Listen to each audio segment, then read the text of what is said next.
La voiture déserte la publicité automobile. Vitesse et notion de performance bannies, conduite peu orthodoxe mise à l'index, enfants comédiens censurés, les agences de pub doivent jouer de la métaphore. Du côté du Conseil supérieur de l'audiovisuel, on décline toute responsabilité en se réfugiant derrière la réglementation en vigueur. Les chiffres parlent pour le législateur. Plus de 75% des scénarii obtiennent un visa de diffusion sans qu'il soit nécessaire de les retoucher. La réglementation, c'est, en dehors de toutes les lois que tous les citoyens doivent respecter, c'est un décret, c'est-à-dire un texte émanant du gouvernement, fixant un certain nombre de règles pour la publicité. Alors si le film respecte bien toute la réglementation, des lois, de domaine particulier de la publicité, il obtient un visa et reste ensuite à tourner le film, lequel film naturellement est contrôlé, parce qu'on pourrait obtenir un visa sur un scénario ou en tourner un autre, donc nous vérifions que le film est bien conforme au visa obtenu.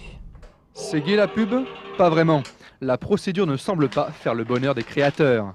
On connaît tellement les points sur lesquels on va nous attendre que lorsqu'un script arrive au CSA, il est déjà pratiquement totalement lyophilisé, stéréotypé, il ne peut plus rien lui arriver. Par exemple, on n'a plus le droit de montrer une voiture en dehors d'une route.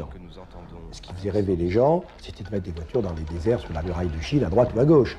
On n'a plus le droit d'utiliser les enfants dans l'automobile.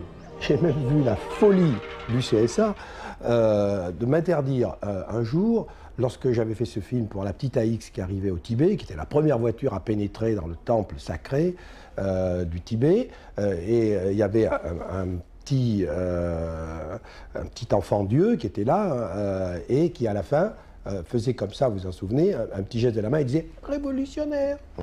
Eh bien, j'ai dû couper la fin de mon film, il n'y avait plus de film.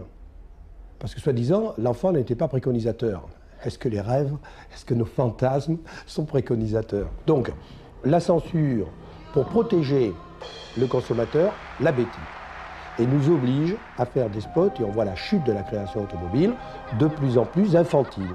Parce qu'à force de limiter la création ne devient plus qu'une sorte d'information un peu bête. Et je vous dis, messieurs les socialistes, ça se terminera mal pour vous aux prochaines élections. Vous vous trompez sur la pensée des Français en matière de publicité, sur les attentes des jeunes en matière de publicité, et on se rend bien compte que les politiques ont tous les droits, y compris se taper dans la caisse, et les publicitaires n'ont plus aucune chance de pouvoir créer en toute liberté. Et ça se paye.